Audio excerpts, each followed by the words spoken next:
the game was different, right? The rules was different. The ball Oh, was different. the Euro style is different in America. The Euro style was a lot different than America. That's the first time y'all seen that Euro step too, huh? Absolutely. Hi, my name's Neil Hopkins. I'm the head coach of Maestro College Basketball Academy in the United Kingdom. Roughly, how many players have you helped get to college in the USA? Roughly. I don't know.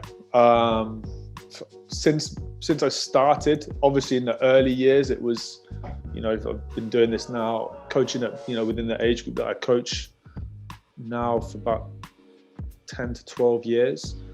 Initially, it was like, one here, one there. But now, like last year, for instance, it was, there's 5, we look for 5 out of each group, to help progress across. So I don't know now, like 30 plus, I would say, something around that, a lot over the years for how many years I've been doing it. And it's not necessarily been direct as well, like out of our program. It's been guys that have wanted, help and assistance or contacts or stuff like that as well.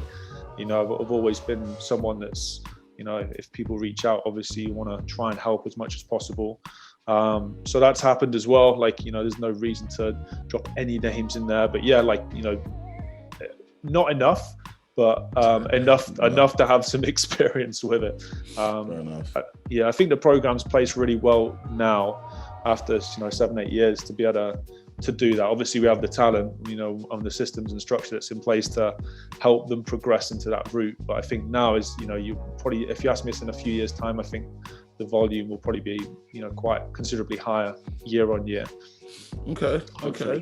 And it's always, especially for, as I said, for those that don't know who you are, if they're living under a rock or whatever, or, don't have any electrical devices, it's just always nice to know, like, okay, this guy must know what he's talking about if he's seen quite a few guys go across. Why do you think that US basketball system is preferential for European players? The culture, number one, I think the big thing for, if you're talking solely about British and UK based players, obviously it's, we look West anyway, and I think that our influences within basketball are built from America. Typically, guys, if I look at the academy, for instance, I take that as a sample, they're not really watching a lot of EuroLeague basketball, unfamiliar with European basketball. We've tried to change that with, the incorporation of the European Youth League and giving them that taste, and that's really helped. And that's another question that we'll come on to. But typically they look to that direction, they look to the culture. Obviously basketball in America is up there as, number 1, number 2 sport. It's pretty high up there. And then aside from the cultural stuff, obviously you have the academic package as well. And I think that is really, really appealing to guys and girls that want to progress over to America to potentially have that, $200,000, or whatever it is, scholarship that provides you with an outstanding education, hopefully, that you're then in possession of purely through your skills as a basketball player.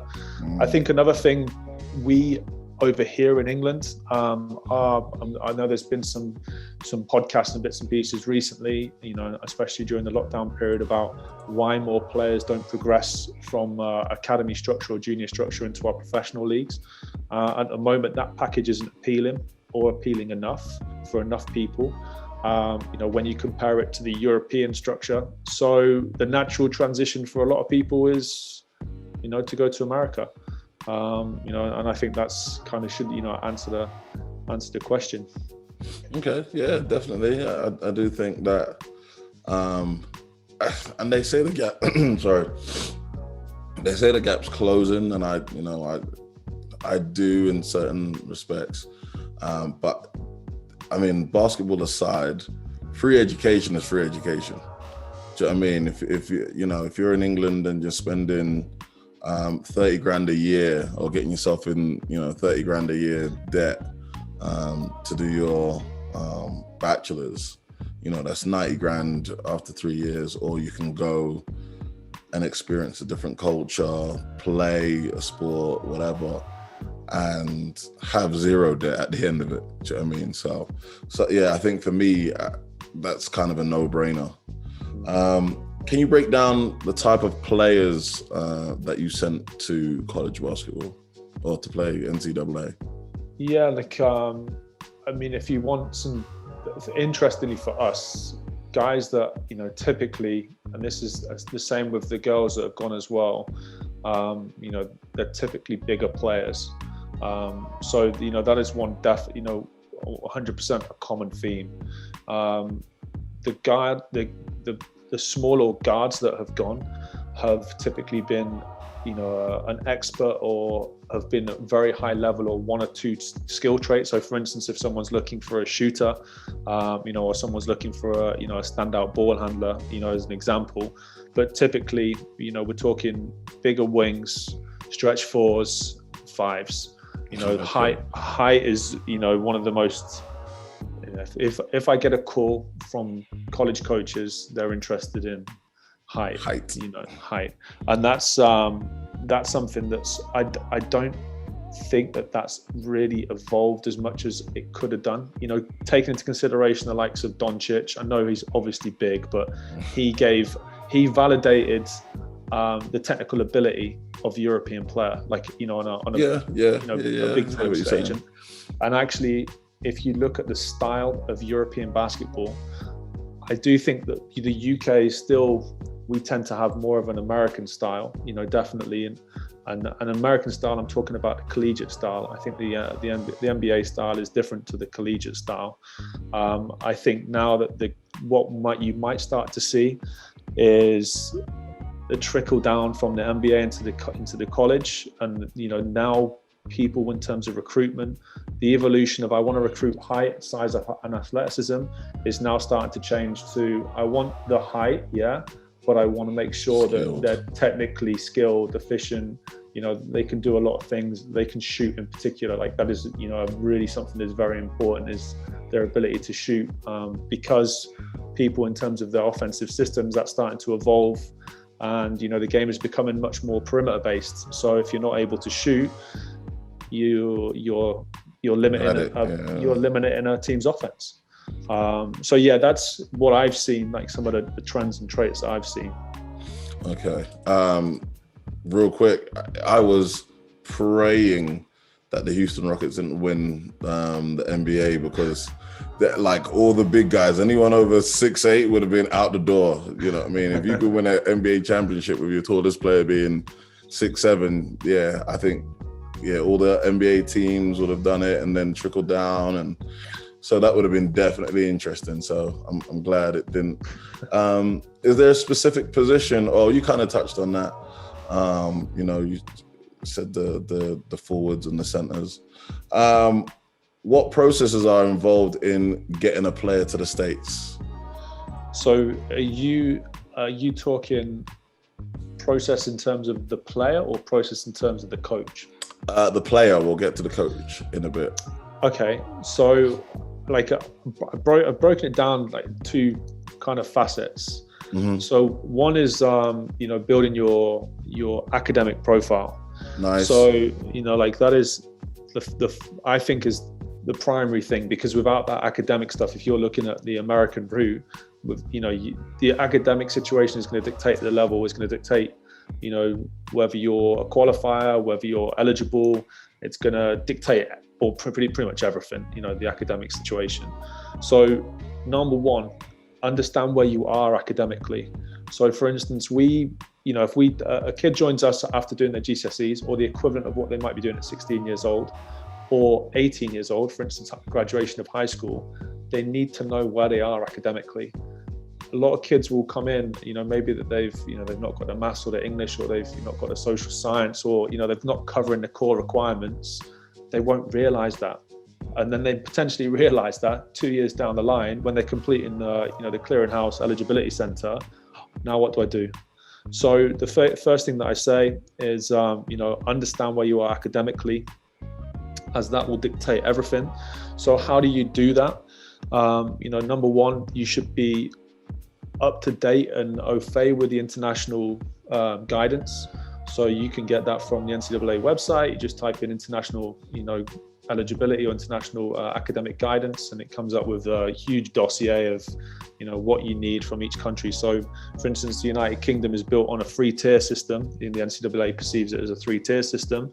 You need to know that. You need to know how each tier builds on each and what you need through each tier to ensure that you are eligible. Because if you skip a tier or if you underachieve on a tier, you're not going to be able to build up to the next one, and that's going to impact you. So, that's something that you need to know right away. And I'm not the one that's going to sit here and go, this is what this means and this means and this means.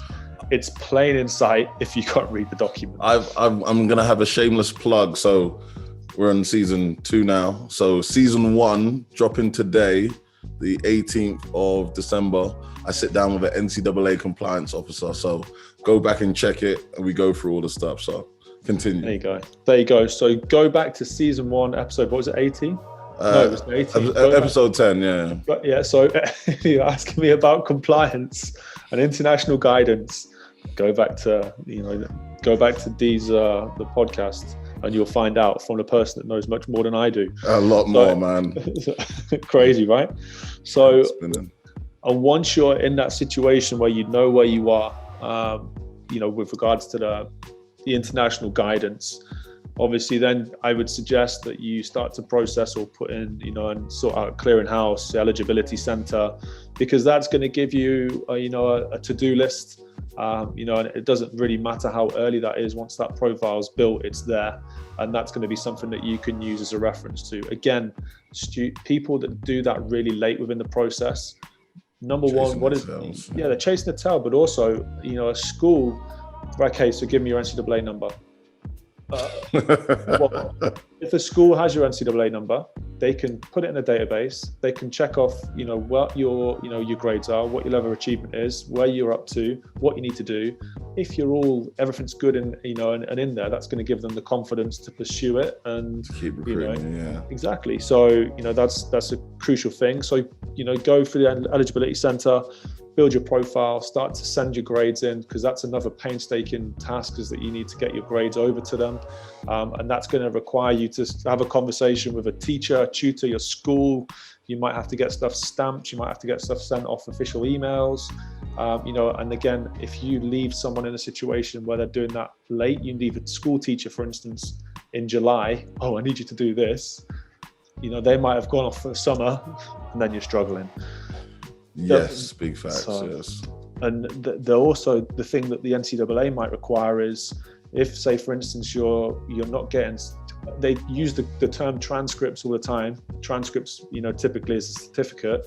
If you don't get a certificate of achievement until August, September, because that's when the British Exam Board publish it, you might need a cover letter from your school stating what you've got.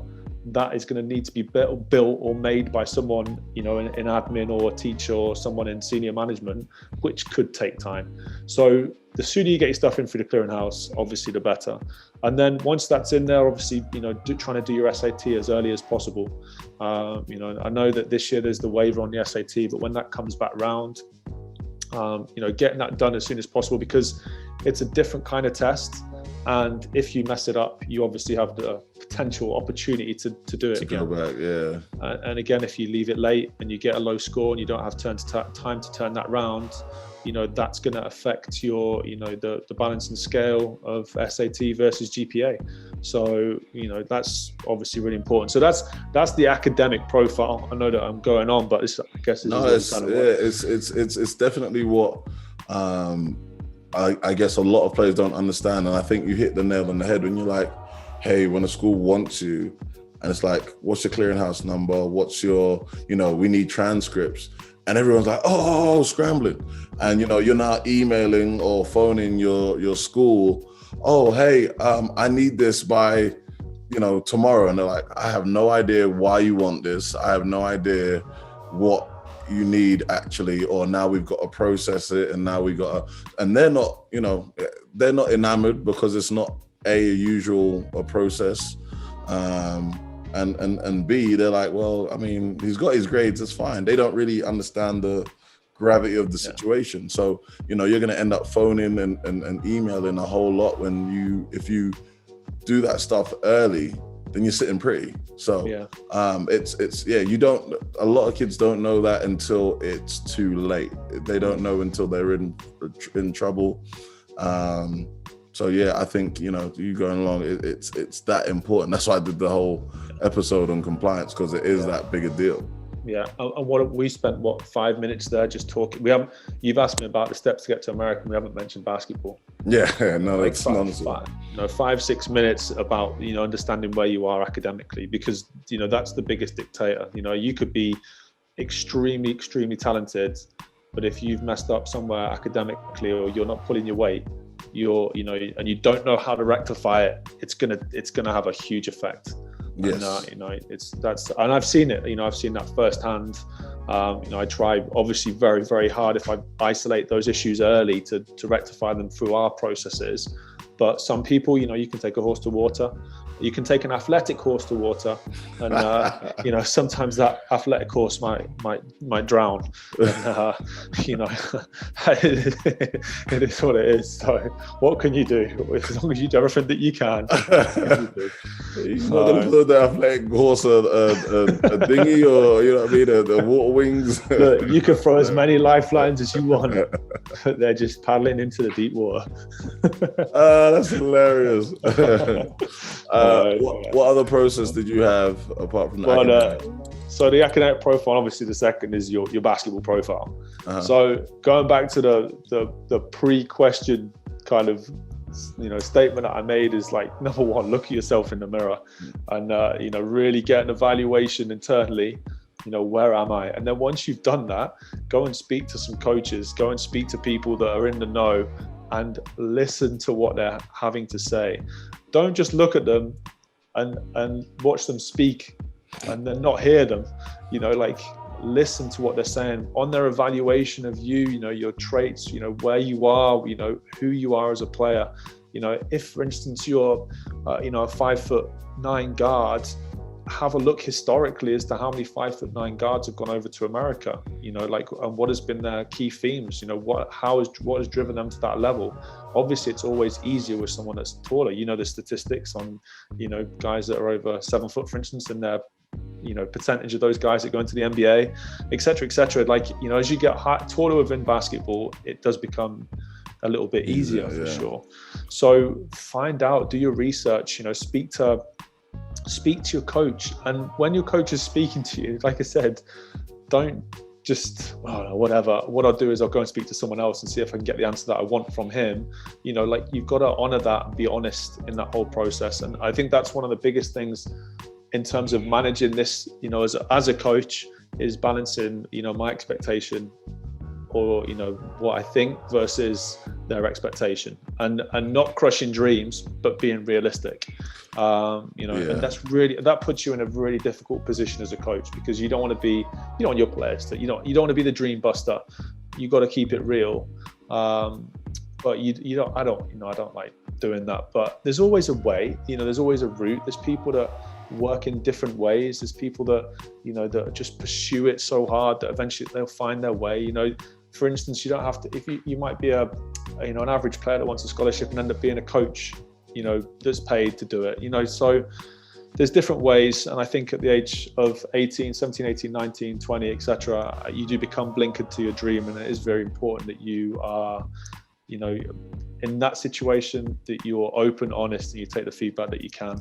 So yeah, I don't know if you've got anything that you want to add to that. I mean, I will just say, and I'm sure I've said it in one of these already, is that don't label your coach a hater off the rip. I mean, a coach will tell you something, hey, you're not a great shooter. Like, why are you hating for? Why, you know, I can, like, dude, you can't shoot, man. You hit the backboard like 8 times out of 10 and you made one swish, and now you think you're a certified like shooter. Come on now. I had one on that. Just, you know, this is like, you know, taking it into, it's with one of our guys that's been recruited by Montana State this year, Quay Osobor. You know, we run a basic shooting test. Every team does them, And what it is 5 makes from 5 spots. So you got to make 5 before you can move on to the next spot. Timed on this, so how long does it take you to do it? I can't remember his time. I think it was like 9 minutes, 10 minutes or something. Some of the kids are doing 25 minutes. One of our kids took 40 minutes, considered himself a good shooter. I call up Chris Haslam at Montana. I was like, can you get your best shooter to do it? And he's doing it in like 2:20. I'm saying, right, well, here's the difference. So again, you classify yourself as a good shooter, but against what? Against the guy that took 40 minutes. That's getting that perspective is good. Again, how would you do that as a young player? Well, if your coach, might have some connections or something, watch the games, but also try and get some practice footage of the level that you want to go to. So, junior college or the Division 1 school, Division 2, whatever, try and get practice footage. Try and understand, you might be in dialogue with a coach who might be recruiting you, and he's recruiting you for a certain position. Well, coach, I do this, shooting test and I do this score. Can you ask your best shooter so I get a benchmark, and I can level it off against that? And I think that's something that I would suggest from a basketball standpoint. If you're looking for perspective, that's important, and that's before that's before the profile's built, I guess. And I just had on just a couple of notes on the whole profile. Is do you have highlights available? Do you have a couple of games available? I try and send a really good game, an average game, and a bad game. I try and get a balance, not just to send the brilliant the 30 stuff. Point games. Yeah, that one time, try and get a broad balance of it. Be honest, coaches I think now are looking for that, a lot more looking for that stuff. So send in a game where, hey coach, I didn't have a great game here, but you'll still see that I didn't, for instance, what is a coach looking for in that situation? Is he or she engaged? How is their body language? What do they like on the bench? What are the intangible things they're doing? Yeah, they didn't put up the numbers, but what do they do in terms of impact in the game? And I think that's still, even in a game, but you don't post numbers, you can obviously get that kind of information. And then, game tape, build your social media profile, get some references, in terms of from some coaching staff that you can attach to your if you're doing a bio or whatever it may be. In terms of your basketball profile, if you can find a way to put all this stuff together, you might find a way to have it all within your social media, with it, whether it's on Twitter or something like that. I think coaches typically lend themselves towards Twitter more than Snapchat, for instance. It's probably not a good idea to have it on there. And I think once you have those two elements, your academic profile and your basketball profile, that's when you can start the joyous task of contacting and reaching out. And there's a number of ways in which you can do that.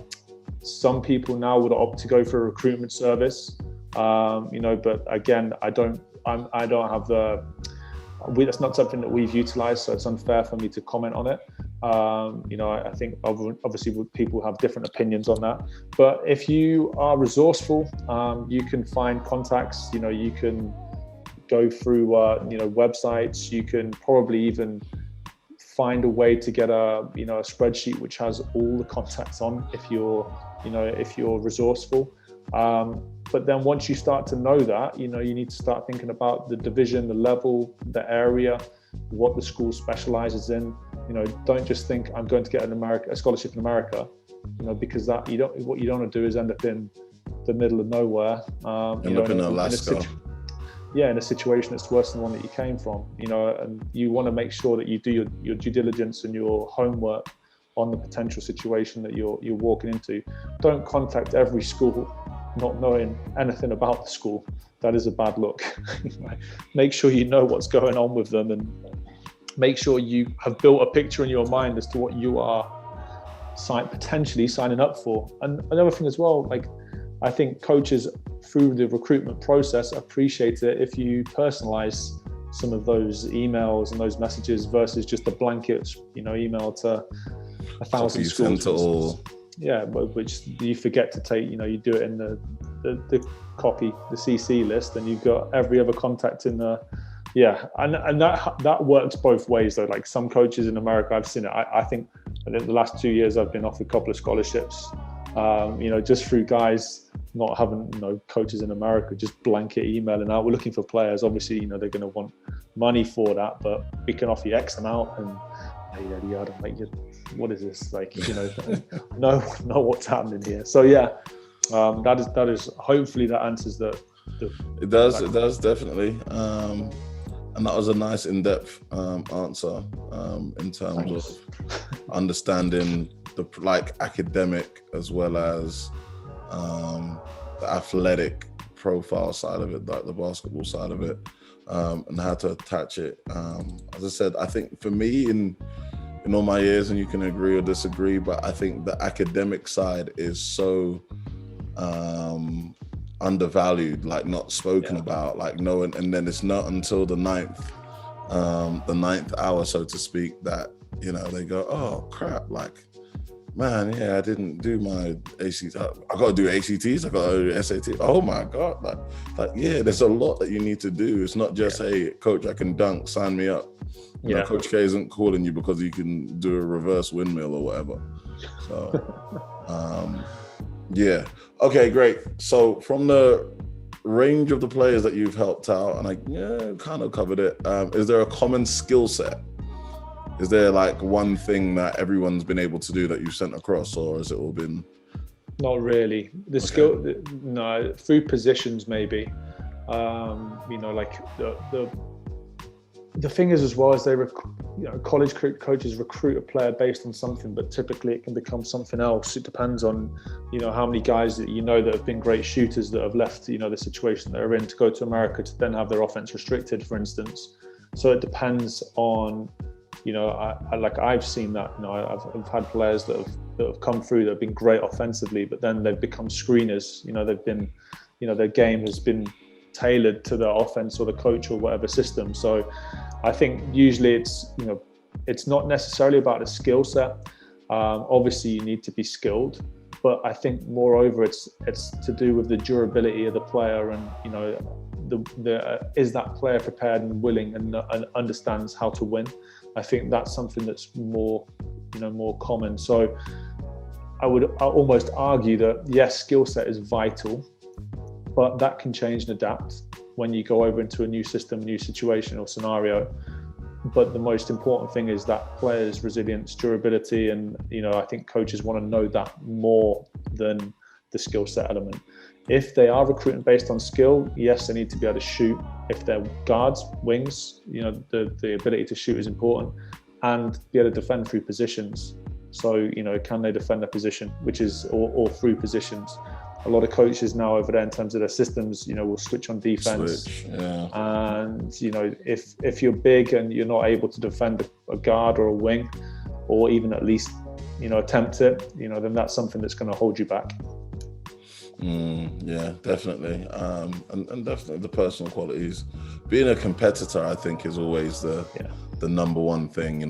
Coaches can, and I hopefully no coaches take offense if coaches are watching, but I always tell a lot of my young guys that, hey, coaches have big egos, and they are more than, the process is, I can get him to a certain level. A coach will always look at a player, I can do this, I can do that. So, or the program can.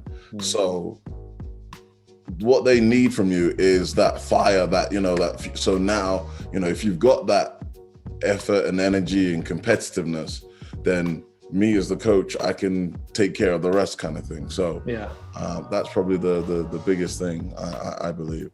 100%. Can you suggest why an international player would get recruited over to a domestic? I mean, again, you got to look at a number of things. I think that American coaches are have begun to have a lot more trust in European players. That they've over the years there's been flits and starts of European style and how it fits in over in America, but I think now that you see this evolution on the value of skill, and some guys over here, are very skillful, do the fundamentals very well, and therefore they fit into systems, and they do that, exceptionally well. I take Matej Okras, for instance, you know, who went to Drexel. You know, he was heavily recruited by a number of schools. Drexel's been a great fit for him, and I think that's what the coaching staff perceived and saw. So if your players, or if your coach is looking for someone that has a unique talent or something that fits within their system, and they're not able to find that domestically, you're afforded that luxury of recruiting internationally, and that's something that's, I think that our guys over here have been able to take full advantage of. Take someone even like, for instance, Amari Williams, 6'11", very good skill set, great passer, good facilitator of offense. How many of those guys are knocking about versus how many schools want guys like that? So, he found that, that traction again was pretty easy. And then again, people like Great Osobor, who's going up to Montana, we mentioned him before, he's a unique player. And again, like, how many guys are like that versus how many schools want guys like that? So, if you put yourself on a certain pedestal in terms of your abilities, you're going to find someone that likes the look of you. I think, again, one thing that I have seen recently is a lot of American coaches that I speak to, particularly head coaches actually have been messaging saying, who do you suggest that I watch? Which European team? Who's playing the best, offensive basketball at the moment? Who's got the best defensive system? Who can, tell me, who can I watch? I think when guys are in the grind of the season, that might be something that a lot of coaches, particularly would, in the States, will pull back on because the scheduling is so crazy. But now through, for instance, the common theme that I see is maybe there's a COVID outbreak in, their school. And the basketball program gets, right, we're on a 2-week break or whatever. Hey, what can I look at? Because, to get that bug and that fix. So, I think that the European flavor is, and the element of skill is starting to, it's not starting to, it's becoming more prominent in the game over there. And from a British perspective, if you look at the amount of players that have gone from Britain now, obviously, Hoopsfix does the list. It's so many, and the reason being because we don't tie these kids in on professional contracts early. They're pretty accessible and easy to get out of here. Whereas if you look at the other European countries, obviously you would have seen this, in the time with CBA, the highest level talent is being contracted early, and they're not available. Are you telling me that schools wouldn't take more European players that if they were without contract? That falls into our favour as British, but we just have to produce better players. That's at the moment we're not. I was having this conversation before, literally 2 hours ago. How many British players are there that make 5,000 to 10,000 a month in Europe? So how? But then where are we going wrong for that to be happening? What part of the system is going wrong? Is it the case that these kids are going to America, and are not able to come back and ask for that kind of money? There's literally, you could probably count 10, out of everyone, out of the 50 that go to America a year. It is crazy, and when you kind of put that that number out there is, it's tough. As being around the BBL like yourself, you get a lot of these young guys coming home who are talented, and you're like, oh yeah, you can make £1,000 a month with accommodation and a shared car, or shared accommodation, or we can give you 800 plus. You coach the rest of the way, and to kind of top up your salary.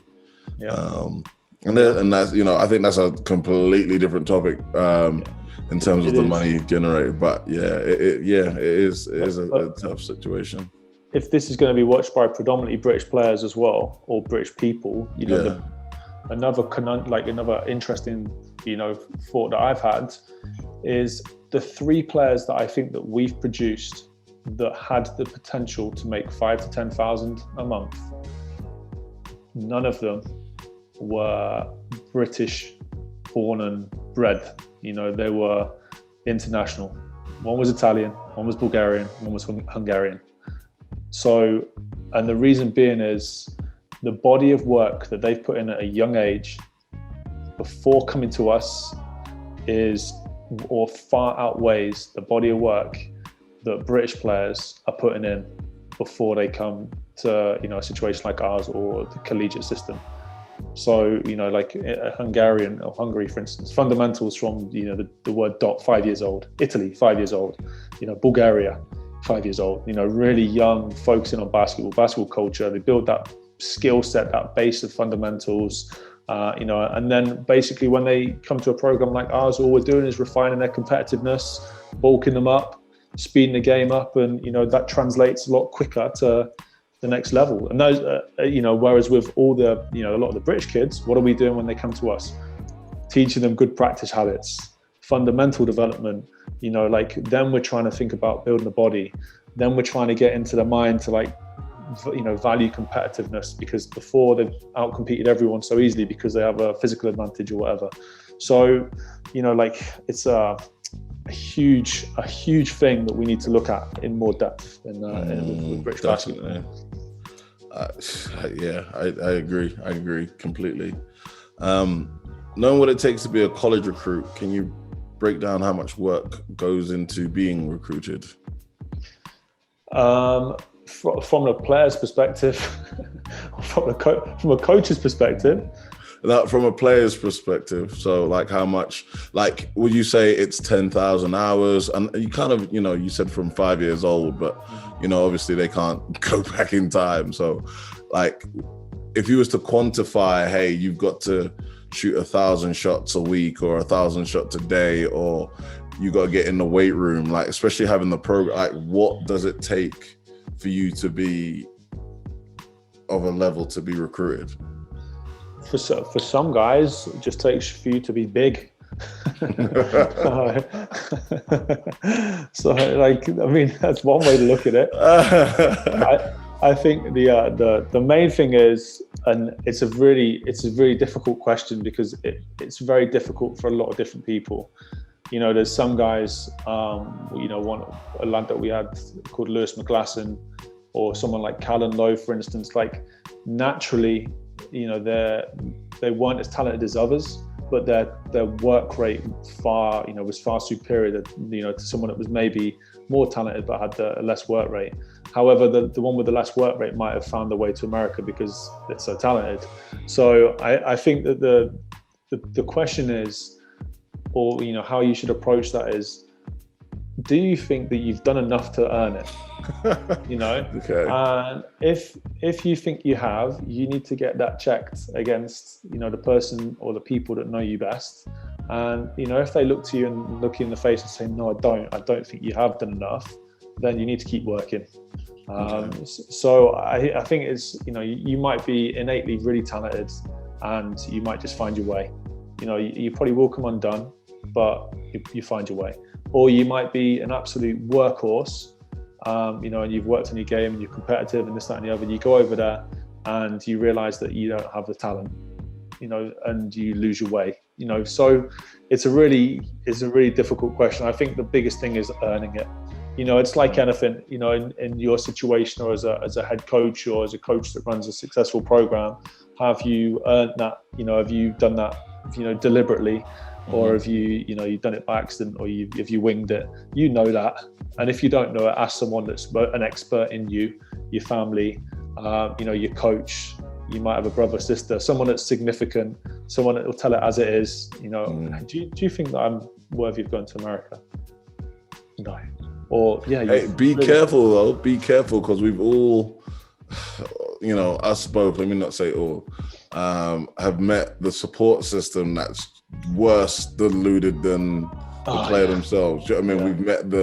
We've met the mum or the dad that's like, hey coach, you know, my son should be playing 38 minutes and he should be starting on the, you know, on the EYBL team. And you know, so it's I think having somebody, I think the experience, knowing someone that's got experience, and somebody that is able to have the time to kind of go into details, because as I said, I've met, and I'm sure you have as well. You've got the player, the parent that thinks little Johnny is amazing and needs to play in the NBA. And you're like, Mum, you know, he struggled to do a left-handed layup last week. So Yeah. I don't think. Yeah. Also, I think there's some measures to quantify talent as well. Like, you know, the Den Camp, for instance, you know, if you're not on the top 50 players in the UK, you're going to be someone that's on people's radar in America. You know, what are your numbers? What are you know, what is your volume and body of work? You know, putting up, you know, I know that a lot of people talked about this, putting up 35 points a game in under 18s conference. You know, for instance, what does that actually equate to? You know, what is your body of work? What does it equate to? How does it transfer? You know, like, and if you're someone that's really outgrown your little pond, then try and get into something bigger. And, Bigger, you know, definitely. you know, in terms of what we have here, you know, go and practice with a Division 1 team. Go and ask to do some workouts with a regional coach or whatever it may be, just to give you more understanding as to who you are. Yeah.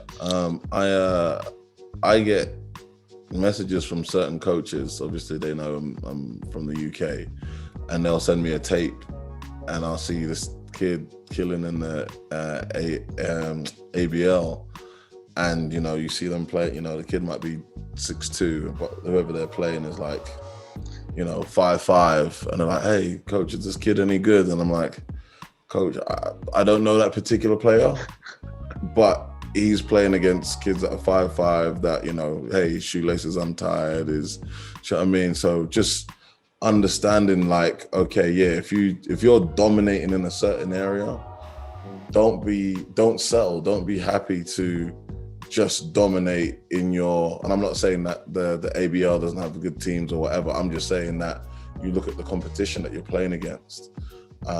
You know, there's a BBL team almost everywhere, or, you know, within striking distance. Hey, can you go and train or, you know, practice with a BBL team? You know, it doesn't mean that you're going to join the roster and get minutes or whatever. Like, just go and practice. Do you know what I mean? So, that highlights situation is really, that's a big one. Like, watch, I always say to the guys, I'm like, don't watch the player, like, watch who they're playing against. And that is something that a lot of coaches will look for. And if, you know, it's clear if you're playing against bad level of competition, it is evident. It's the first thing that stands out.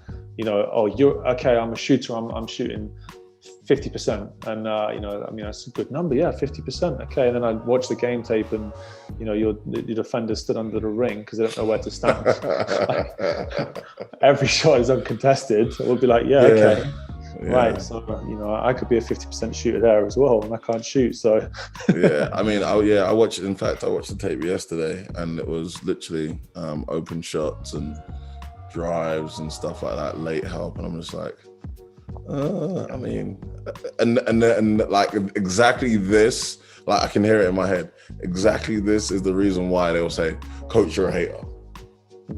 Like, oh yeah, but I made the shot. Yeah, but no one was guarding you. Yeah, but you're a hater. Like, no, like, just trying to put it in perspective, because if I'm gonna spend 200 grand on your scholarship, and I know you're gonna be in a crowded arena post-COVID, you're gonna be in a crowded arena, and there's gonna be a guy 6'8", 6'8", with a 7-foot wingspan, like, charging at you, and you're on the road, is a lot different than you being in a gym with no fans, or, you know, your mum and your sister sitting in the corner and you having a wide open three. Like, it's night and day difference. Yeah. So exactly, and that's why, you know, you need to know the level that you're pitching towards. You know, you need to be familiar with it, and you know, like, there might be a situation for that person that they can go into, but the chances are that they might have to pay for it. You know, it might be one of the academy situations where they're going to get a great experience. You know, there's, like I said, there is a route for guys like that for sure, but you need to understand what you're trying to aim towards. You know, that's really important. We kind of touched on it already, so we don't really have to stay here long, but just a definitive line, I guess, in how important is education? Critical, like, just critical. Without the academic profile, you are struggling. So yeah, critical. You want to be a, I mean, everyone says it, doesn't it? It's the old classic cliche. Student comes before athlete and all that stuff. So yeah. To drop it again. So you're a student first. Student before athlete. So it's true. Here's a question that I'm interested to know your view on.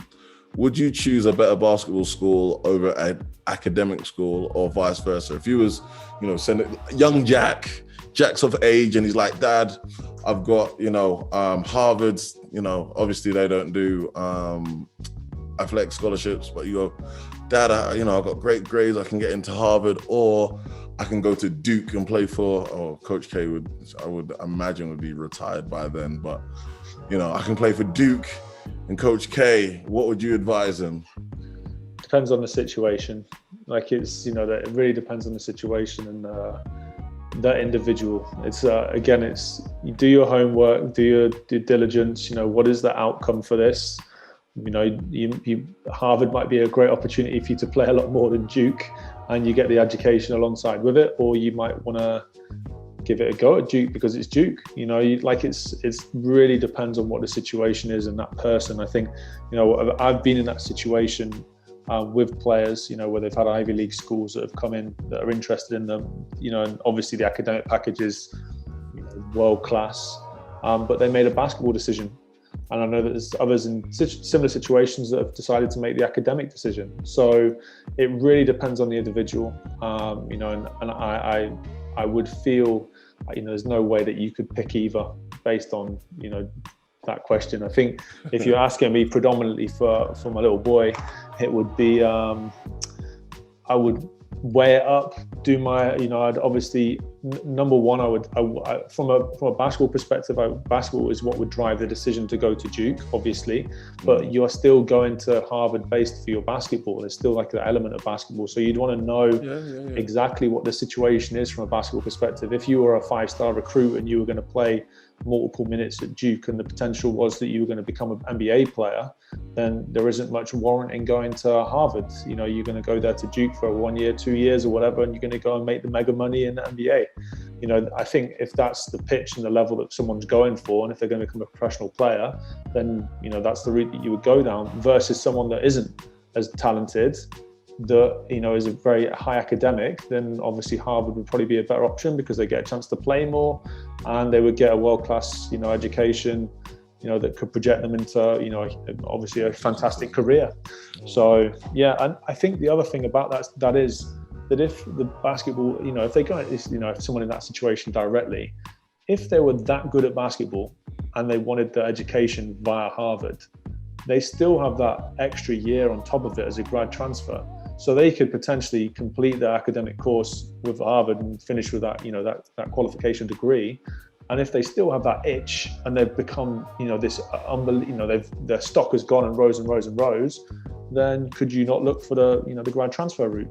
And, schools are quite, partial to a very, very good grad transfer. So, is that something that you could do as well? So, yeah, that's my thought. I hadn't thought about the grad transfer. But yeah, as you said, that's a possibility. That's an interesting concept. I've never thought about that. If you go and do especially, there's a lot of kids that do their semesters really smart. So, they'll do summer classes, they'll take on an extra class as well. And even though the standard in the States here is 4 years to do your bachelor's, I mean, if you can do your bachelor's in 3 years and then, grad transfer, then yeah, why not? Yeah. All right. So a little something for the coaches. Got a couple of questions here for the coaches. How can a coach aid the development of their players that want to go to the States? Wow. How long do you want to give me on that? I don't know. And we're talking, are we talking about British players? Yeah. European, British, British. Well, I mean, we coach British players, so well. I coach British players.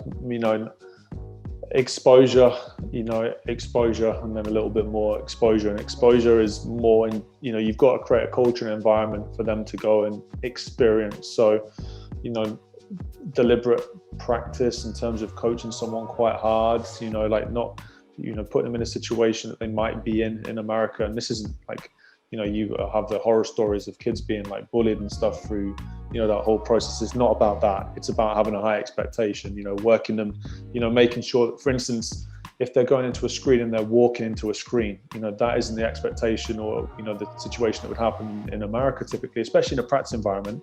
The splint, in game translating, sprinting into a screen from practice to a game isn't necessarily realistic. Yeah. But in practice, you're sprinting to the screen, you're hitting your reps hard, technically you're doing them efficiently, etc., etc.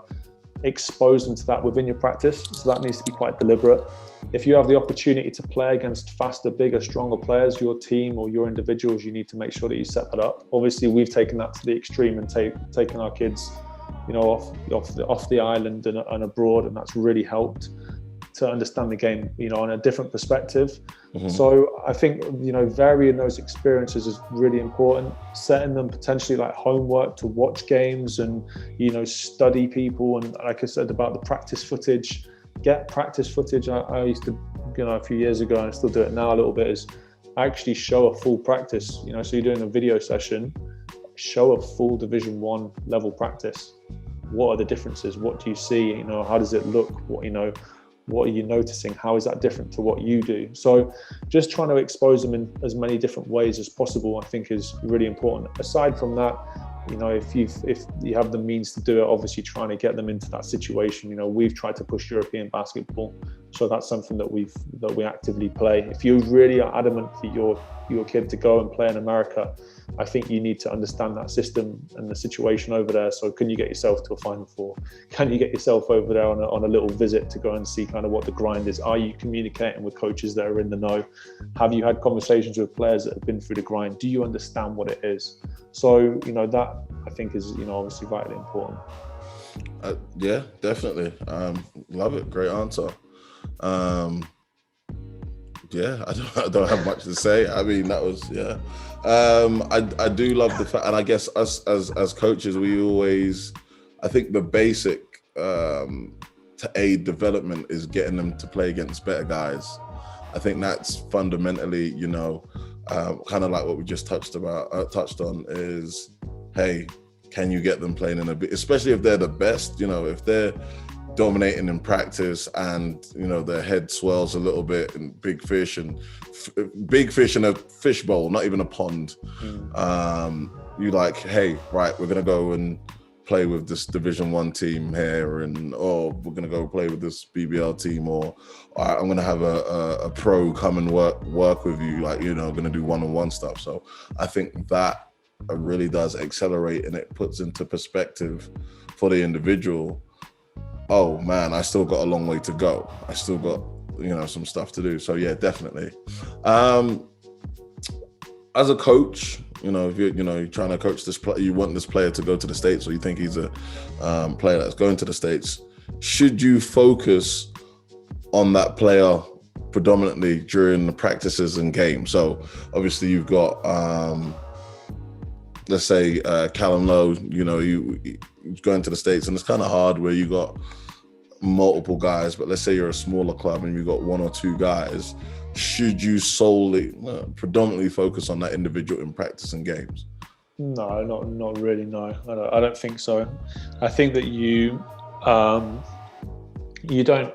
No, I think you need to remember that you're coaching a group of individuals, and basketball isn't just an individual sport. So that group is something that needs to be really, you need to make sure that you don't forget about that. I think some places, you can automatically lean on someone with a lot of talent, and naturally they're going to get they're going to be the focal point of the team, for instance. But within your practice, you shouldn't be biased towards that player. I think that aside from that, you're able to set different expectations for them, and I think that's important. And it isn't, basketball isn't, and like with many team sports, all team sports, it's not equal opportunity, and you should still stretch and challenge that one individual. You should be expecting more of them because they have high expectations of themselves.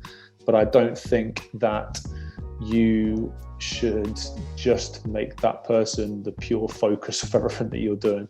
That's not a way to build a dynasty. That's no. As someone with a dynasty, I'd definitely take that on board. Okay, so obviously not now, not for you right now, because you're a big deal. You know what I mean? You are transcendent of British basketball. But as a young coach coming in, what's the best way to contact a college coach? I'm new in the game. I've got this kid who I think, I think he could be a really good college player. How can I contact a coach to be like, hey, check him out? I think nowadays, social media is probably, one of the best forums, particularly through Twitter. So again, be ready and prepared. And that's a lot of young coaches work through Twitter now as well. And obviously a lot of coaches make themselves accessible. I think emails, it's a little bit easier to duck an email. Whereas on Twitter, I think if you send them a tweet or whatever, I think that's, it's quite evident if it's replied to. You want to maintain a good relationship and a good public image as well on Twitter. I think, obviously, if it's a Coach K or Calipari, he's not going to get back to all your messages. But I see him like Calipari struggling to get on a bus for 6 hours. I think that was the latest one. So some of those guys are not necessarily that's not the right route. You're not going to get to them. Mm-hmm. But if you know of an assistant or someone, or someone with a tedious link or whatever that you can get to via social media, maybe that's a way. But then be prepared with your profile. You've got your academic stuff, you've got your basketball profile. Be prepared to give all that information because, oh yeah, I've got a player. Okay, send me some game tape. Oh, I haven't got game tape. Okay, all right then. Well, we'll talk when you got game tape. It's gone. It's been and gone. Yeah. Oh yeah, I know this kid. Okay, tell me about him. Yeah, he's really good.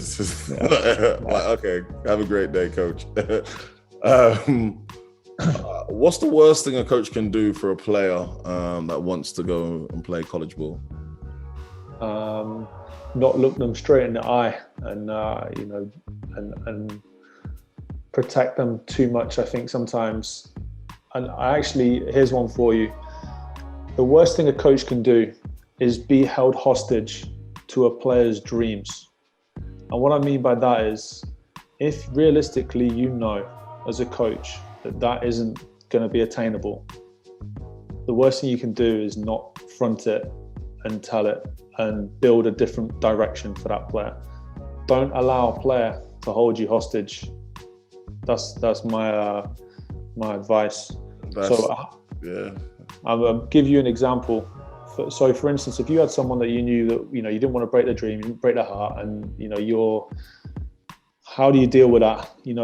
But then what starts happening is you start to think about them quite a lot as a coach, and you start to maybe give them, I need to get him into that game. I need to make sure he's playing here. I need to do that. And you start to focus all of your attention, on that one person, and you're held hostage by that person. And I think that's the worst thing that a coach can do. Do you know what? The kids that aren't, or the players that aren't really, that don't have no interpersonal skills, the kids that are kind of like arrogant or whatever, those kids I have no problems with. But when you have a kid who's like, they're genuinely working hard, they want to get in the gym every day, and they're pushing for the stream, and even though you've told them like, hey, I don't think you're going to be the starting guard for North Carolina, and they're like, I'll work, and they're working, and they're just genuinely nice kids. I think that, for me anyway, I think that's, sometimes I can be like, man, I want him to do well. I want him to have a good game. I want him to, the talented ones that, walk around like their feces doesn't stink. Those are what I'm like, oh man, take a seat. I don't mind. But the ones that are genuinely good kids, that, you can see them working. I think it's just innate that we kind of want to do more for those guys. So definitely not getting held hostage, and kind of like to the previous question, understanding that there's more, it's not just the one kid, there's more players. So if you have an opportunity to do more for them in a game or a situation, great, especially if they respond and do well. But on the other side of the coin, don't dwell on it, because, hey, you know, there's other guys that also need developing and pushing and all the rest of it. So, completely agree with you there. And just a quick one, like, you know, that it's about, in that situation as a coach, having an educational package that you can instill on that player to say, look, it's not about, you know, the dream crushing. It's about making sure that there's routes and exits, and that person can see, you know, through the smoke. And you know, that's really important. Definitely. Would you say that? Okay. Would you say that the objective of a good coach / program should be to send a player to the States? No, that's an outcome for some people. You know, we talked about the success of other people that haven't gone to play basketball at the highest level before. That is a success within a program. A program is there to enable someone to become successful in their own right. You know, if that's getting a scholarship in America, that's getting a scholarship in America. If that's growing your confidence, so you're able to get a job, you know, stacking shelves, you know, that's what it is. If that's taking you away from a situation that you've been in to grow your confidence, to help you with your maturity, to allow you to be employable, then that's what it is.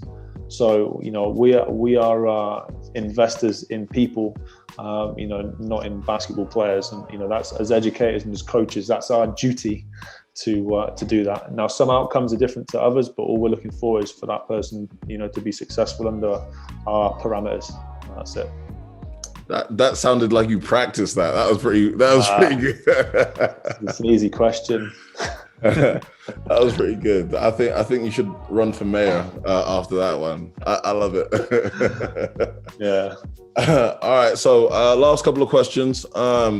Your views on college basketball. What's your views on the different levels of college basketball? Junior college has a reputation, I think, of being bad, or for guys that are, I don't want to say dumb, but for guys that aren't academically smart. And, you know, as most players feel, or we've had interactions with players, they feel like they're failures if they don't go Division I. So what's your views on the different levels? Like the level has to be applicable to the player to start with, and, you know, that situation could be dictated by academics, or, you know, whatever. It could be dictated by a number of things: cost, you know, scholarship availability, you know, positional availability, whatever. Like, you know, I don't think you can't. If someone expresses a genuine interest in you at any level, you need to take them up on it and explore it and respect their interest. That's the number one thing. I think when it actually comes to choosing and picking a level, for me, the level obviously dependent on what the person is. So, for instance, there are, you know, junior college players. There's different levels of junior college. You know, there's different areas of junior college. There's different levels of Division I. You know, like there's the levels are all kind of all over the place. For me, the fit is based around the people that are recruiting you. You know, that is probably the most critical thing to me, is making sure that our players are going to someone that is going to continue to develop them holistically as a person, you know, and not just focusing on them being a piece of meat as a basketball player.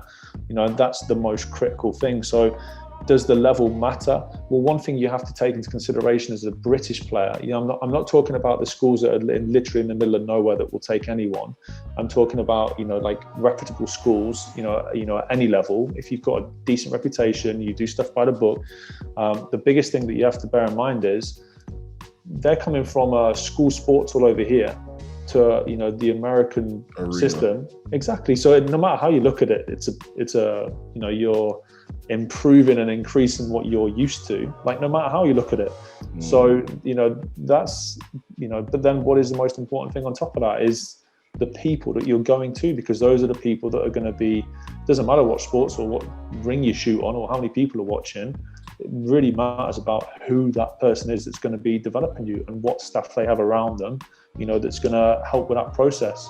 You know, I always insist with our better, you know, not our better players, but a lot of our players that have to have a conversation with the head coach. You know, I want to know. I don't want to just be, you know, the middleman of the assistant. And it's no offense to the assistant coach, because they obviously preach a certain line, and you know that they do a fantastic job. But ultimately, the head coach is the one that makes a decision about that player. And I think it's important that you have an understanding as to what that person is like, because that dictates the culture of a program. So, you know, like I said, going back on that point, level for me is not important. Level is what a level is in terms of where you are as a player and what you are academically. But the most critical thing is who is recruiting you and who you are going to. Definitely. And you know, you made a point there of the speaking to the head coach. And for me, you have to speak to the head coach. Not, as I said, I'm the associate head coach here and all the rest of it. And I always encourage my guys, you know, or anyone that's coming in via, you know, anyone that's contacted me, hey, you know, let's talk to our head coach, because there might be a situation where you're not like, you don't know, you don't have a vibe for him. So if he's shouting at you in practice, you're like, I don't even know this dude. Or I don't like the way he pronounces his P's. So I'm going, you know what I mean? I'm tired of this guy already. So yeah, you've got to have a vibe, and then vice versa as well. Like if you're coming in and you've got some, you know, some quirks, let's say, and he's like, man, he's mad disrespectful. And you're like, well, it's just me. That's like just what I do. Do you understand what I'm saying? So yeah, it definitely needs to, you know, have that relationship with everyone before you go. And, you know, even on the junior college point, is like there's talented players that go to junior college that's got grades. You know, we've just sent one of our guys here from Manal to the College of Southern Idaho. And he's a 3.4 GPA average kid, but you know, he needs a year of developing against college players and all the rest of it. So he needs to go.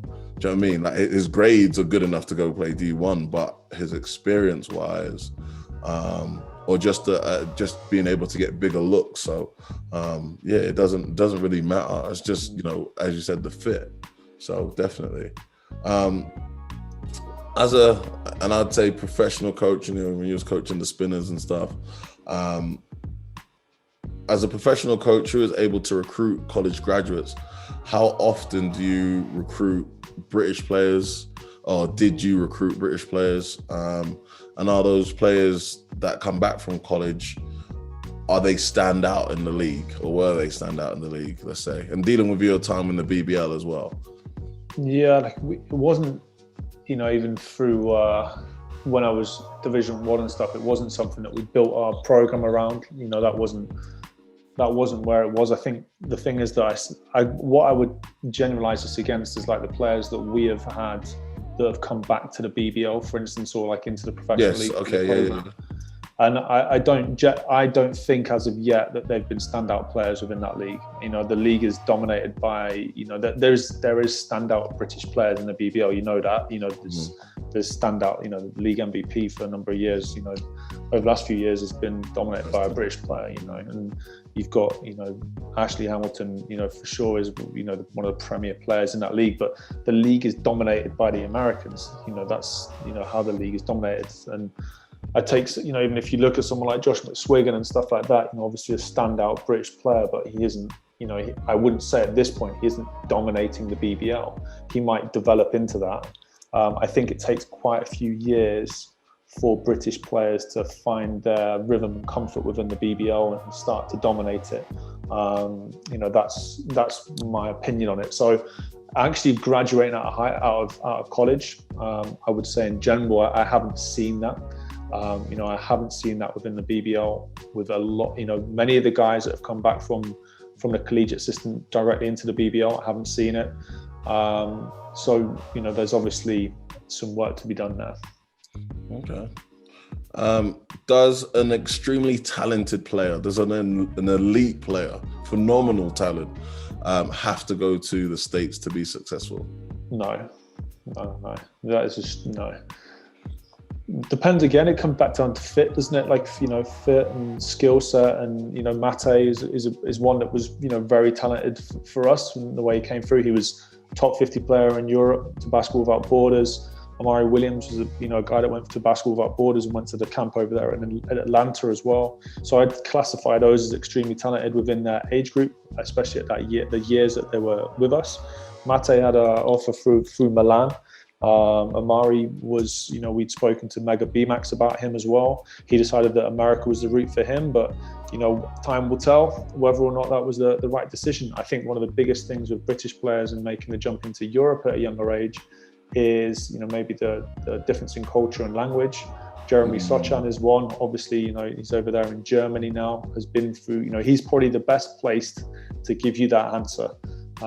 He's someone that's done it. There's been other guys that have gone to Europe that haven't lasted and that have come back. Even if you go back a while now, we had Miles Hessen, for instance, when he was with Essex, was a Pirates. Then obviously came to us at Mersey Tigers, and then went and played Pro B in Germany, and progressed through into the BBL in Germany, and then now he's over there in France. So, and you'd argue that he's probably a top 5 player, for Great Britain at this point. So, and he had no collegiate experience. So, no is the answer to the question. Wherever is the right fit that for that player that's the right fit. And I think that's an important question, because some of these guys are like D1 or bust, America or bust. Do you know what I mean? And it's like, hey, there's other avenues. So yeah, do your research. Can you give me the negatives of going to play basketball in America?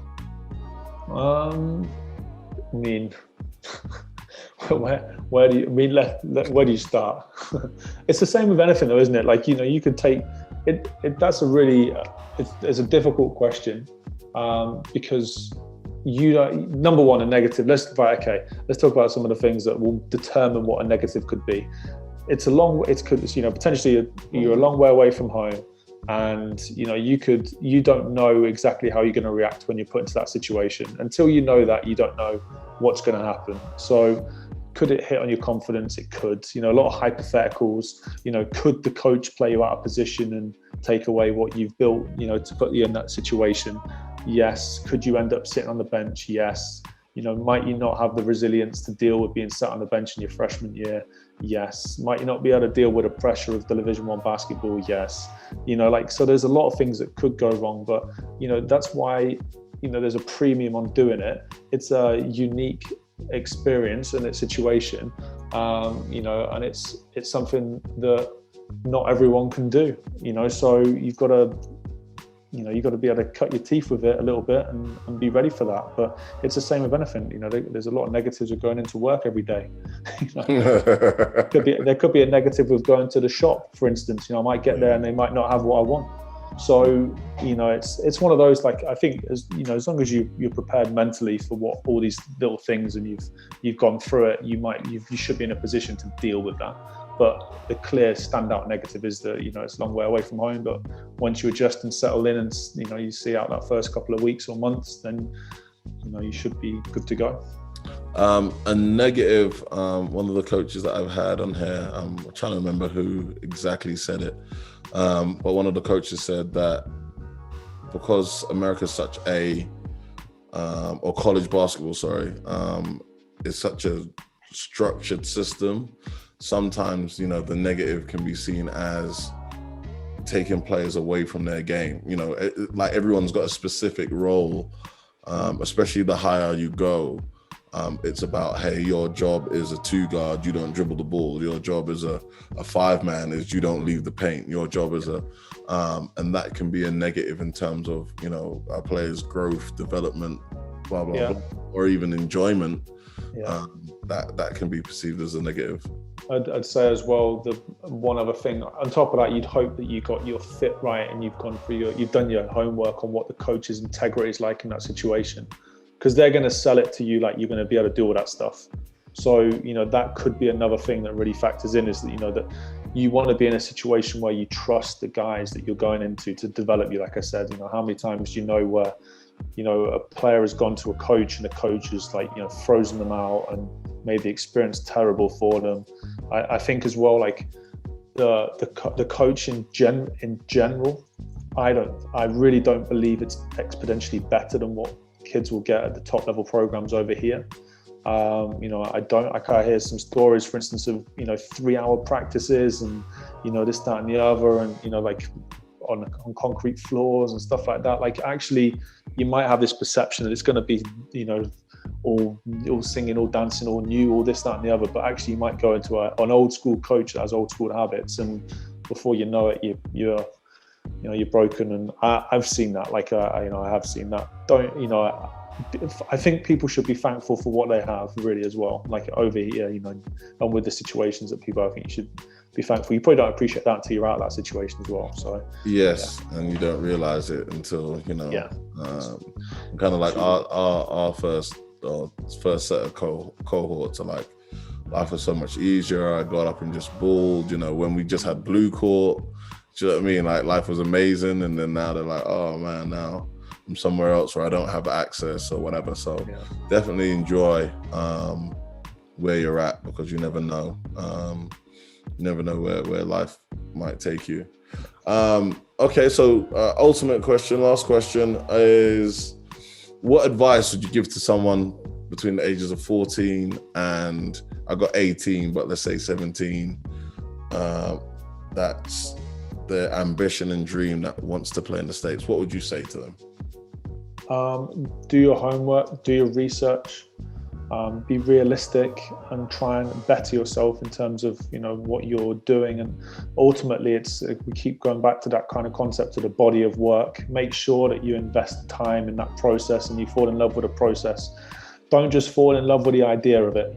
Fall in love with what the actual the process means, and all the grind that you're going to have to put in. I think a lot of people now fall in love with the idea, and they don't love the work. And that's something that you need to find a love for very, very quickly, and be honest with yourself. That's the other thing. Take a hard look in the mirror and make sure that you surround yourself with people that give you those honest reflections and look you straight in the eye, and that hold you accountable to that ambition that you have. Perfect. That was nice. I'm sure you've been practicing these responses, man. I'm sure. These all podcasts. Hey, I told you when you're the most. I'm not having it. Look, don't make me start again. Listen, you. I've just been around. You're the most decorated. Get out of here. You got a higher level national titles than me, mate. I told you it's an accident, man. I just turned up. I went there as a spectator and then ended up on the bench. No, doesn't matter. And you have a 100% winning record in BBL. So at Worcester, I believe. And you're a national team coach. So give me a break. Snuck that one in. One in. Exactly. Just got there. But hey, Hoppo, it's been amazing hanging out with you. I feel like minus the show, man, we should have done one of these ages ago, man. Just catch up and hang out. Right. But yeah, definitely. We'll definitely have to have more of these, and especially for the guys at the program. I hope that some of this content, you're sharing with them or telling them to go and watch and stuff. I am going to try over the holiday period. I'm not making any promises. I'm going to try and start getting them on Spotify and audio, because it is kind of, I know it's tough to kind of watch the YouTube videos. Tough to watch you. Watching me for a solid 40 minutes to an hour. But yeah, I know everyone's busy and driving and doing stuff, but I think the content is good. And what a lot of especially the season 1, the players that come about, some of the stories that I've heard from being recruited, de-recruited, their living situations, where they are, and what states are good in terms of what they connect with, I think is invaluable, and stuff like that. They need to understand, like, hey, if it's minus 20 degrees outside, are you gonna get up and go to class with no one chasing you? Do you know what I mean? Like, are you, or if you get easily distracted, is going to Atlanta the best place for you to go? Do you know what I mean? Like, or going to California? I don't think so. But they don't understand that. They just go, oh yeah, scholarship, off I go. I'm like, no, there's a lot more to it.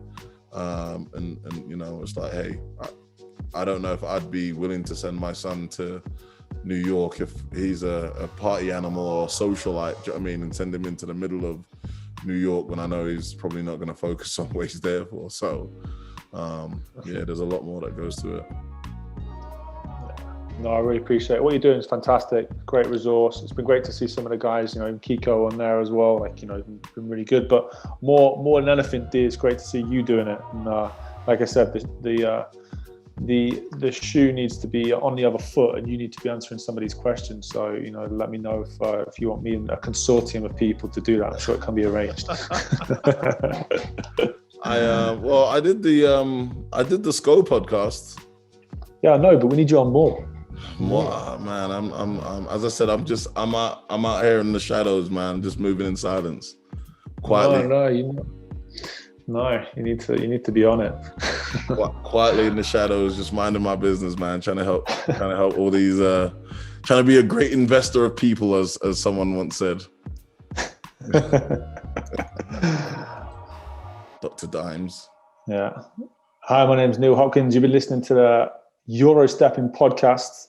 Do what D says. Appreciate you watching the Eurostepping. I want to thank everybody for watching Eurostepping. Watching the Eurostepping. The Eurostepping. The Eurostepping. You've been watching the Eurostepping. The Eurostepping. Eurostepping. You've been watching the Eurostepping, a great podcast show hosted by Coach D.